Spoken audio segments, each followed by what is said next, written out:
नमस्कार, हूनबिल टीवी देख रहे हैं आप। मैं हूं आपके साथ विशाल गर्ग। खबरों की शुरुआत करेंगे। केदारनाथ उपचुनाव को लेकर बीजेपी प्रदेश अध्यक्ष महेंद्र भट्ट का कहना है कि केदारनाथ की जनता बीजेपी के विकास कार्यों से खुश है, इसलिए जनता ने भारी मत बीजेपी को दिए हैं। आगे उन्होंने कहा है कि बीजेपी जल्द ही अपने पर्यवेक्षकों की नियुक्ति कर निकाय चुनावों को लेकर भी तैयारी करेगी। जो उम्मीदवार जनता के बीच में रहकर काम कर रहे हैं उन्हीं को प्रत्याशी के तौर पर मैदान में भी उतारा जाएगा।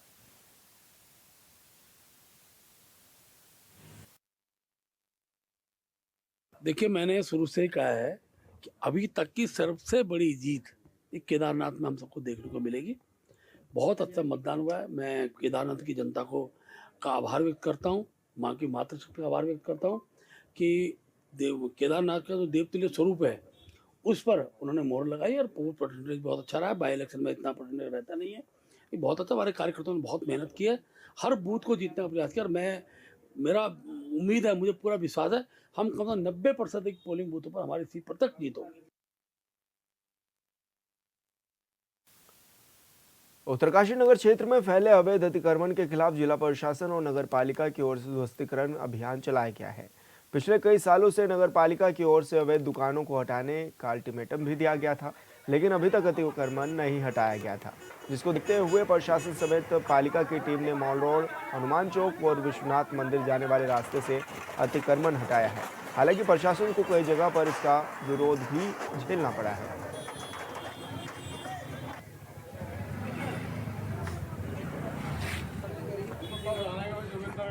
अतिक्रमण है वो हटना चाहिए। हमारी जनता परेशान हो रही और रोड पे जो जनता चल रही उनको बहुत परेशानी हो रही। अतिक्रमण जरूर हटना चाहिए। पूरा व्यापार मंडल इसमें साथ है। जो भी अतिक्रमण है वो हटना चाहिए, चाहे मेरा है चाहे किसी और का है। और जो अतिक्रमण है चिन्हित करें, हम स्वयं अपने बाजार का अतिक्रमण हटाएंगे और सामान जो है दुकान के बाहर नहीं लगना चाहिए। इसका विरोध हम भी करते हैं। सब अपना सामान अपने हाथ में रखें। हमारा ही हर बात मुद्दा बना लिया जाता है। कोई भी आते हैं हम ही को ले लिया जाता है। मुद्दा बनाया जाएगा, मतलब बर्बाद का। प्रशासन देखिए, हमें नौकरी गरीब आदमी है। फ्रूट शॉप है, ठीक है। मेरे को प्रशासन ने कोई नोटिस नहीं दिया, ना कोई नोटिस दिया। अब मेरे घर में ना कोई कमाने वाला है ना खाने वाला है। मैं अकेले कमाने वाली जरिया हूँ ना। मैंने वहाँ पे लगाई, अब 6 महीने कहाँ जाएंगे। मैं अकेले रोजी रोटी चलाती हूँ अपनी। बताइए, जिलाधिकारी महोदय के निर्देश के अनुपालन में आज राजस्व विभाग की टीम, नगर पालिका की टीम के द्वारा जो है बाड़हाट बाजार क्षेत्र का नालियों के ऊपर जो अतिक्रमण था उसको हटाने के निर्देश दिए गए थे। और आज हमारी टीम द्वारा जो है तामाखाड़ी सुरंग से लेकर के भैरव चौक तक जो भी नाली के ऊपर जितना भी अतिक्रमण था, जो अवैध खोखे बने हुए थे, उनका हमने जो है उनको हमने हटवा दिया है जेसीबी मशीन के द्वारा।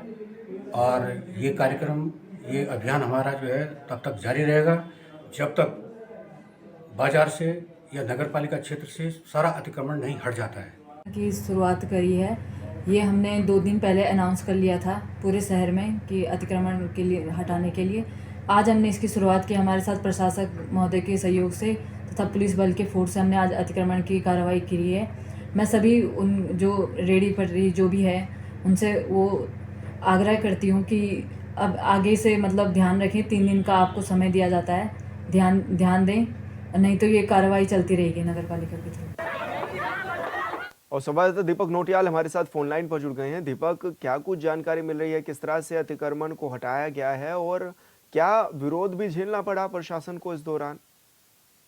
जी बिल्कुल विशाल, क्योंकि कल से जो है उत्तरकाशी नगर पालिका और जिला प्रशासन द्वारा जो यहाँ पे अवैध रूप से जो खोखे और जो दुकानों में जो है छतें आगे बढ़ा रही है, तो उसको जो है स्पष्टीकरण के लेकर अभियान चलाया गया। और यहाँ पे जो है बहुत बड़ी मात्रा में जो है प्रशासन को जो है इसका विरोध का सामना भी करना पड़ा, क्योंकि कुछ लोग ऐसे थे जो ठेली वाले थे तो बिल्कुल हटने को तैयार नहीं थे, लेकिन प्रशासन ने जो है आखिर में जो है अतिक्रमण हटा ही दिया है। दीपक, एक तरफ प्रशासन कह रहा है कि कई दिनों से अल्टीमेटम भी दिया गया था, 2 दिनों से अनाउंसमेंट भी हो रहा था, तो वहीं व्यापारी ये बोलते हुए भी नजर आ रहे हैं कि उनको 10 मिनट तक का भी समय नहीं दिया गया। तो किन की बातों में ज्यादा सच्चाई नजर आ रही है? क्योंकि कि प्रशासन द्वारा लगातार जो है 3 दिन से जो बाजार में गाड़ी घुमा के जो है अनाउंसमेंट किया जा रहा था, लेकिन कुछ व्यापारी ऐसे हैं कि वो कह रहे हैं कि हमें जो है सामान हटाने का टाइम नहीं दिया गया था। लेकिन प्रशासन का साफ साफ कहना है कि अगर भय अतिक्रमण है तो हटाने पड़ेगा, लेकिन अब इनको जो है 3 दिन का और टाइम दे दिया गया कि 3 दिन के अंदर जो है स्वयं जो अतिक्रमण हटा दे, नहीं तो जो फिर जो बलपूर्वक जो अतिक्रमण हटाया जाएगा। बिल्कुल दीपक, बहुत शुक्रिया आपका तमाम जानकारी साझा करने के लिए।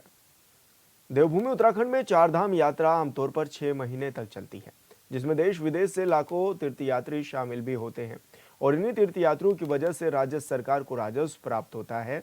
हजारों स्थानीय लोगों का घर परिवार भी चलता है।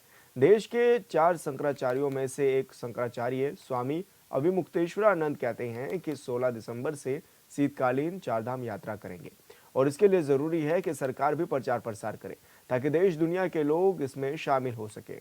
विपक्ष भी शंकराचार्य की बातों से सहमत है, तो फिर क्या सरकार इसे लेकर कोई कदम उठाएगी? इस रिपोर्ट में देखिए। उत्तराखंड में अब शीतकालीन चारधाम यात्रा, शंकराचार्य करेंगे शीतकालीन चारधाम यात्रा। पिछले बार से ही शुरू कर दी थी और इस बार भी हमारी शीतकालीन यात्रा शुरू हो जाएगी।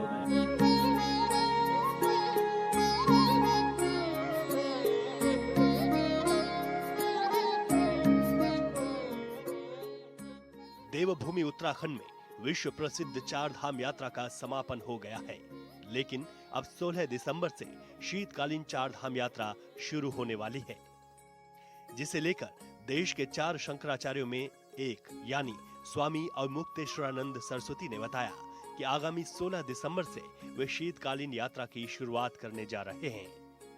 वे दूसरी बार शीतकालीन यात्रा करेंगे। उन्होंने कहा कि इसका मुख्य उद्देश्य ये है कि लोगों में इस भ्रांति को खत्म करना है कि कपाट बंद होने के बाद यात्रा या फिर दर्शन नहीं किए जा सकते हैं। पिछले बार से ही शुरू कर दी थी और इस बार भी पौष कृष्ण प्रतिपदा से 16 दिसंबर से हमारी शीतकालीन यात्रा शुरू हो जाएगी। हाँ जी, उसका जो रूप है, पहले यमुनोत्री, फिर गंगोत्री, फिर केदार, फिर बद्री, तो मतलब उन्हीं का जो शीतकालीन स्थान है उन्हीं स्थानों में। शंकराचार्य अवमुक्तेश्वरानंद सरस्वती की अपील, शीतकालीन चारधाम यात्रा में भी हों शामिल। शीतकालीन में गद्य स्थलों पर की जाती है पूजा। उत्तराखंड में विश्व प्रसिद्ध चारधाम यात्रा 6 महीने तक चलती है, लेकिन 6 महीने बाद यात्रा को बंद कर दिया जाता है। शंकराचार्य का कहना है कि धामों के कपाट शीतकालीन के लिए केवल कपाट बंद होते हैं, लेकिन डोली दूसरी जगह पर जाती है। वहां पर उनकी पूजा अर्चना की जाती है और आशीर्वाद लिया जाता है। केवल ग्रीष्मकालीन स्थल पर दर्शन मौसम की वजह से रोक दिए जाते हैं। लिहाजा सभी सनातन धर्मियों से अपील है कि वे इस भ्रांति में न आए कि केवल गर्मियों में ही भगवान के दर्शन किए जा सकते हैं। मकसद ये है कि एक भ्रांति उत्पन्न हो गई है हिंदू समाज में, वो विशेष करके हो गई है वहां के लोगों की शब्दावली के कारण और मीडिया रिपोर्टों के कारण। आप लोग ये प्रचार करते हैं, पूरे देश में समाचार भेजते हैं कि पट बंद हो गए, तो लोग समझते हैं कि अब दर्शन नहीं होगा, पूजा नहीं हो रही है, तो ये भ्रांति है। मुखवा गांव के गद्य स्थल में मां गंगा की पूजा, खरसाली में होती है मां यमुना की पूजा, ओंकारेश्वर मंदिर में बाबा केदार देते हैं दर्शन, पांडुकेश्वर योग बद्री में बद्री विशाल की पूजा। गंगोत्री धाम के कपाट बंद होने के बाद शीतकाल में मां गंगा मुखवा गांव के गद्य स्थल पर विराजमान होती है। यहाँ श्रद्धालु पूजा और दर्शन कर सकते हैं। वहीं यमुनोत्री धाम के कपाट बंद होने के बाद मां यमुना की डोली अब खरसाली स्थित यमुना मंदिर में विराजमान है, जहां पूजा की जाती है। ठीक इसी तरह बाबा केदार की पंचमुखी डोली ऊखीमठ स्थित ओंकारेश्वर मंदिर में विराजमान है और बद्रीनाथ धाम के कपाट बंद होने के बाद अब उद्धव और कुबेर जी की डोली पांडुकेश्वर स्थित योग बद्री में विराजमान है। केवल ग्रीष्मकालीन स्थान पर बंद हुआ है, शीतकालीन स्थान पर डोली आकर के वहां पूजा होती रहती है, वहां दर्शन होता रहता है, पुण्य वही मिलता रहता है। तो ये जो भ्रांति उत्पन्न हो गई है लोगों के मन में कि 6 महीने ही दर्शन पूजन होते हैं, बाकी नहीं होते हैं, उसको तोड़ना हमारी यात्रा का उद्देश्य है। चारधाम यात्रा में लाखों लोग होते हैं शामिल। शीतकालीन चारधाम यात्रा में भी हों शामिल। साल भर यात्रा से कारोबारियों में भी उत्साह। स्वामी अवमुक्तेश्वरानंद सरस्वती ने मीडिया के सवालों पर शीतकालीन चारधाम यात्रा को लेकर बड़ी बातें कही हैं, जिस पर विचार संभव है। उत्तराखंड के लोग अच्छे से जानते हैं, चारधाम यात्रा से हजारों लाखों लोगों का रोजगार जुड़ा हुआ है। गाड़ी चलाने वालों से लेकर छोटे छोटे दुकानदारों और होटल के कारोबारी भी 6 महीने तक चारधाम यात्रा से अच्छी कमाई करते हैं। साथ ही उत्तराखंड सरकार को भी राजस्व प्राप्त होता है। ऐसे में अगर साल भर चारधाम यात्रा का संचालन होता है तो फिर यह बहुत बड़ी बात है। जिस प्रकार से हमारे सम्मानित शंकराचार्य जी ने जो सुझाव दिया है, हमारी सरकार पहले से ही यात्रा के लिए हमेशा पॉजिटिव रही है और शीतकालीन में जहाँ पे भी सिद्ध पीठ में डोलियाँ जाती हैं, वहाँ पे भी हमारे लगातार जो है श्रद्धालु दर्शन करते हैं। लेकिन सुझाव अच्छा है और आगे सरकार जो है ज़रूर इस पर अपना जो भी विचार रहेगा वो करेंगी। और चारधाम यात्रा के लिए भारतीय जनता पार्टी की सरकार हमेशा से ही जो है वो आगे रही है। और स्वामी अविमुक्तेश्वरानंद जी ने जिस प्रकार से कहा है कि गौ रक्षा के लिए हमें आगे आना चाहिए, धर्म की रक्षा करनी चाहिए, अपने तमाम हमारे जितने भी सिद्ध पीठ हैं, इन सभी चीज़ों का जितना भी प्रचार प्रसार हो उतना ज़्यादा अच्छा है। तो हम उनका सम्मान करते हैं और उत्तराखंड में उनका स्वागत अभिनंदन करते हैं। शीतकालीन चारधाम यात्रा से विपक्ष भी सहमत। शीतकालीन चारधाम यात्रा के लिए काम करने की जरूरत। शीतकालीन चारधाम यात्रा से मिलेगा रोजगार। शंकराचार्य की बातों से न सिर्फ सत्ताधारी पार्टी बीजेपी सहमत है, बल्कि विपक्ष भी इस बात को मानता है कि अगर ऐसा होता है तो इससे स्थानीय लोगों को बहुत बड़ा फायदा होगा। लेकिन विपक्ष का कहना है कि 6 महीने की चारधाम यात्रा में ही सरकार की व्यवस्थाएं पूरी तरह से चरमरा जाती हैं। लिहाजा अगर साल भर यात्रा का संचालन करना है तो फिर इसके लिए बेहतर सड़क कनेक्टिविटी से लेकर अन्य सुविधाओं पर विशेष रूप से काम करना पड़ेगा, ताकि चारधाम यात्रा में शामिल होने वाले लोगों को परेशानी ना हो। परम पूजनीय अविमुक्तेश्वरानंद जी सनातन धर्म के सर्वोच्च पद शंकराचार्य के पद पर आसीन है और निश्चित तौर पर वो जो भी बात कह रहे हैं, धर्म सम्मत बात कह रहे हैं, प्रदेश के हित में बात कर रहे हैं और निश्चित तौर पर सरकार को उनकी बात पर ध्यान देना चाहिए, क्योंकि उत्तराखंड की अर्थव्यवस्था भी चारधाम यात्रा पर टिकी हुई है। अगर शीतकाल में भी चारधाम यात्रा सुचारू रूप से चलती है, व्यवस्थित तरीके से चलती है और पर्यटन की दृष्टि से भी सरकार अगर शीतकाल में इस ओर ध्यान देती है तो निश्चित तौर पर प्रदेश के बेरोजगारों को भी और प्रदेश की आर्थिकी को भी इसका लाभ होगा। लेकिन इस पर बहुत ज़्यादा एक्सरसाइज करने की आवश्यकता है। सरकार को दृढ़ इच्छा शक्ति और संकल्प दिखाने की आवश्यकता है और हमारे सनातन धर्म के पथ प्रदर्शक अगर कोई बात कह रहे हैं तो निश्चित तौर पर सरकार को उन्हें विश्वास में लेकर के उनसे सलाह मशविरा करके इस पे व्यापक कार्य योजना बनानी चाहिए। उत्तराखंड देवभूमि है, लिहाजा यहाँ प्रत्येक वर्ष देश दुनिया से लाखों की संख्या में लोग आते हैं। इससे सरकार को राजस्व मिलता है और स्थानीय लोगों की दुकानें चलती हैं। लिहाजा अगर शंकराचार्य की बातों पर ध्यान दिया गया तो यह बहुत बड़ी बात होगी। Bureau report, hornbill TV.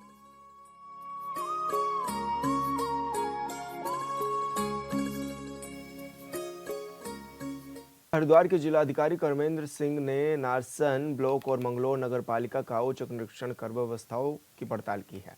निरीक्षण के दौरान खंड विकास अधिकारी कार्यालय में उप कार्यक्रम अधिकारी, मनरेगा ब्लॉक मिशन मैनेजर और एरिया कोऑर्डिनेटर के अनुपस्थित पाए जाने पर डीएम ने नाराजगी जताई है। उन्होंने इन अधिकारियों का वेतन रोकने और स्पष्टीकरण तलब करने के भी निर्देश दिए हैं। जिलाधिकारी ने नारसन ब्लॉक में वित्त आयोग की पहली किस्त खर्च न करने और टेंडर जारी न करने पर कड़ी नाराजगी भी जताई है। उन्होंने फाइलों में पाई गई कमियों को तुरंत दुरुस्त करने के भी निर्देश दिए हैं।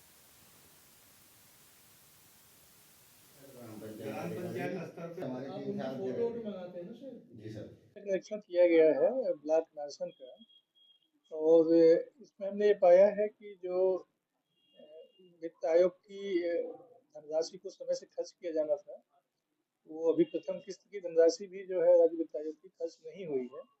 यहाँ तक कि उसके टेंडर भी निकले नहीं है, तो ये अच्छी बात नहीं है। मैंने इनको निर्देशित किया है कि अतिशीघ्र जो है इसके टेंडर निकाल करके कार्य पूर्ण किए जाएं, क्योंकि इस वर्ष में 8 माह समाप्त हो चुका है, 4 महीने बचे हुए हैं, इसी वित्तीय वर्ष में धनराशि को समाप्त करना है।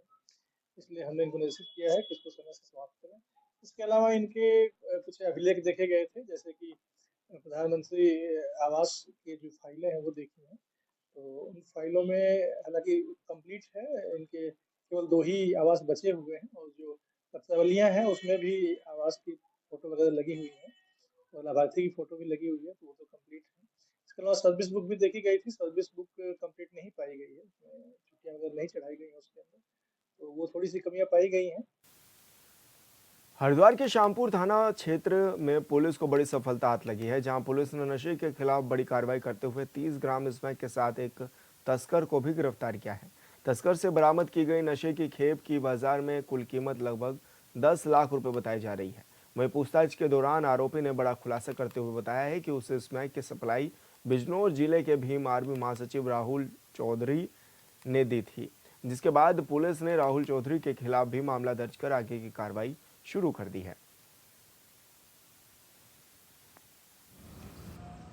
श्यामपुर थाना क्षेत्र में सूचना मिली थी। उस सूचना के आधार पर जब दबिश दी गई और कार्रवाई की गई तो शांतनु नाम का एक व्यक्ति पकड़ा गया, जिसके कब्जे से 30 ग्राम स्मैक बरामद की गई है और एक राहुल चौधरी नाम का व्यक्ति है जो उसके कांटेक्ट में था इस स्मैक के लाने में, तो उसको वांछित किया गया है और शांतनु को गिरफ्तार कर लिया गया है और उसको जेल भेजा जा रहा है। अभी बरेली से चली थी और इसके बारे में पूरी डिटेल हासिल की जा रही है कि ये इसमें कौन कौन इन्वॉल्व है और कहाँ इसको पहुंचाना था। इनकी डिटेल लेके फिर उसके बाद आगे की कार्रवाई भी उस विवेचना के तहत की जाएगी। अभी तक तो जो जानकारी मिली है वो राहुल चौधरी नाम के व्यक्ति की जानकारी मिली है और उसके वेयर अबाउट्स और वो क्या करता है इसके बारे में तस्दीक की जा रही है। ज्योतिर्मठ नगर क्षेत्र में भालुओं का आतंक थमने का नाम नहीं ले रहा है। अब भालू अपने खाने की तलाश में आबादी वाले इलाके में बेखौफ घूमते हुए भी नजर आ रहे हैं।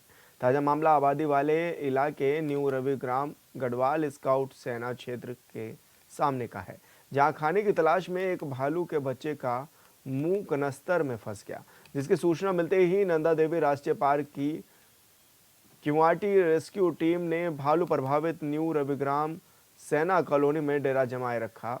इसी के चलते रेस्क्यू टीम ने भालू के बच्चे का सफल रेस्क्यू भी किया है। वहीं आज सुबह नंदा देवी राष्ट्रीय पार्क की गश्त टीम को इस भालू के बच्चे को जाल की मदद से आजाद किया गया है।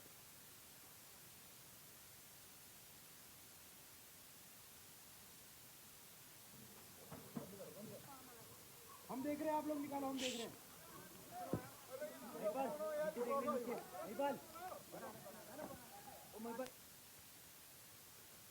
केदारनाथ उपचुनाव के बाद अब उत्तराखंड में निकाय चुनाव की चर्चा एक बार फिर से तेज हो गई है। उम्मीद है कि जल्द ही निकाय चुनाव की प्रक्रिया शुरू कर दी जाएगी और शायद ये वजह भी है कि देहरादून बीजेपी कार्यालय में सत्ताधारी बीजेपी के वरीय नेताओं की मीटिंग भी हुई है। इधर विपक्षी पार्टी यानी कांग्रेस भी निकाय चुनाव को लेकर दम भर रही है।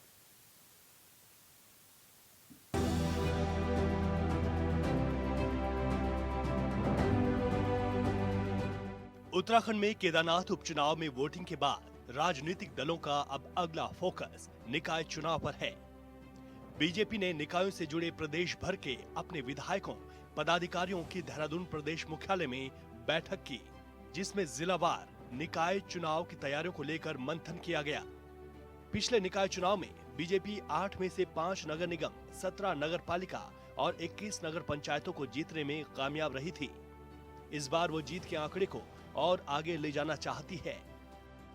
देखिए, हमारे 19 के 19 जिलों के जिला अध्यक्ष, हमारे उस क्षेत्र के जिले के प्रभारी और हमारे उस क्षेत्र के जनप्रतिनिधि जो विधायक हैं, जिनको हमने चुनाव लड़ाया था, ऐसे हमारे प्रत्याशी हैं, तो इन सबके साथ हम चर्चा कर रहे हैं। हर नगर पालिका, नगर पंचायत, नगर निगम के लिए व्यक्तिगत चर्चा के माध्यम से अभी तक कितने लोगों ने दावेदारी की है उसकी हम जानकारी ले रहे हैं, वो नाम इंगित कर रहे हैं और बाद में हम अपने प्रदेश की प्रशिक्षण की टोली भेजने वाले हैं। बीजेपी प्रदेश अध्यक्ष महेंद्र भट्ट का कहना है कि बैठक में नगर निगम, नगर पालिका और नगर पंचायत के दावेदारों के नाम की सूची संबंधित जिलों के जिला अध्यक्षों से ली जा रही है।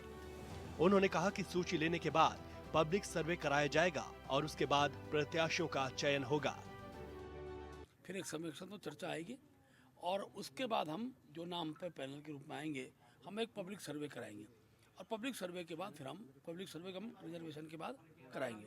जैसे कि फाइनल होता है तो एक चुनाव की दृष्टि अभी से हमारी तैयारी प्रारंभ हो जाए और हर वार्ड में भी तो बूथ चेयरमैन तक विषय होता है। वार्ड में भी हमको प्रत्याशी कौन कौन किस वार्ड में कौन प्रत्याशी की दावेदारी कर रहा है, महिला होने पर कौन बहन हो सकती है, अनुसूचित होने पर कौन हो सकता है, सरकार की चर्चा की बैठक के विषय है। और आज रात्रि तक ये बैठक हमारी चलेगी और उसके बाद हमारे प्रेक्षकों की घोषणा हम लोग करने वाले हैं। देवभूमि उत्तराखंड में वर्तमान में नगर निकायों की संख्या बढ़कर 102 हो गई है, जिनमें 11 नगर निगम, 45 नगर पालिका, 46 नगर पंचायत शामिल हैं। निकायों का कार्यकाल पिछले साल 1 दिसंबर को समाप्त हो चुका है। चुनाव न होने के कारण तब से निकायों में प्रशासक बैठाए गए हैं। कांग्रेस का कहना है कि उसकी भी तैयारियां पूरी हैं। कांग्रेस का आरोप है कि बीजेपी हार के डर से लगातार चुनाव टाल रही है, इसीलिए अब भी इस बात की कम संभावना है कि बीजेपी दिसंबर में निकाय चुनाव कराएगी। देखिए, कांग्रेस निकाय चुनाव को लेकर पूरी मजबूती के साथ तैयार है। हमारे पूरे राज्य के अंदर हमारे जो कांग्रेस के कार्यकर्ता हैं वो जनता से मिल रहे हैं, जनसंवाद कर रहे हैं और उनकी समस्याओं का समाधान कर रहे हैं। उत्तराखंड के 2 लोक गायकों ने युगल गीत गाया है जो जल्द ही रिलीज होने वाला है, लेकिन गीत रिलीज होने से पहले ही प्रोमो हिट हो गया है। सोशल मीडिया पर प्रोमो की धूम देखी जा रही है। इस गीत को प्रसिद्ध लोक गायक दीवान कनवाल और डॉक्टर अजय डोंडियाल ने गाया है, जबकि गीत रचना कुमाऊं के प्रसिद्ध कवि शेरदा अनपढ़ ने की है। डॉक्टर अजय डोंडियाल और दीवान कनवाल के सुर में ये पहली युगल ऐसी रचना सामने भी आई है, जिसका प्रोमो बहुत ही ज़्यादा हिट हुआ है। बता दें कि ये गीत अभी लॉन्च नहीं हुआ है, लेकिन इसका प्रोमो जनमानस में हिट हो रहा है। दीवान कनवाल कुमाऊं की पहली फीचर फिल्म मेघा आ के गायक रहे हैं।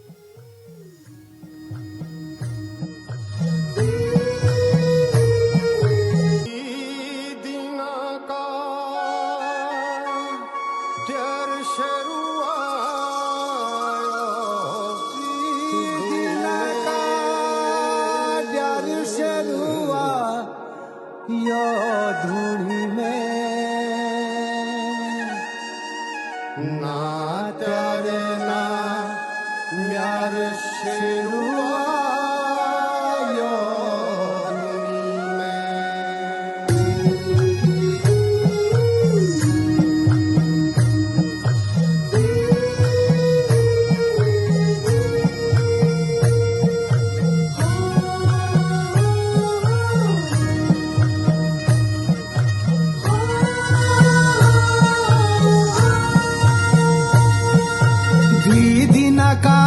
शेरू आयो दुनी में, दुई दिना का डर शेरू आयो दुनी में, ना त्यार नाम यार शेरू आयो दुनी में, ना त्यार नाम यार शेरू आयो दुनी में, तेरी मटकी छन शेरू आयो दुनी में, तेरी मटकी छन शेरू आयो दुनी में,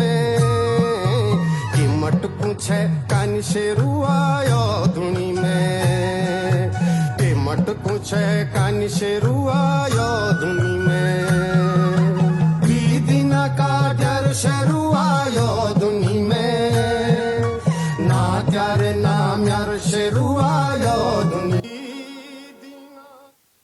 और फिलहाल इस बुलेटिन में इतना ही। आप देखते रहिए हॉर्नबिल टीवी। नमस्कार।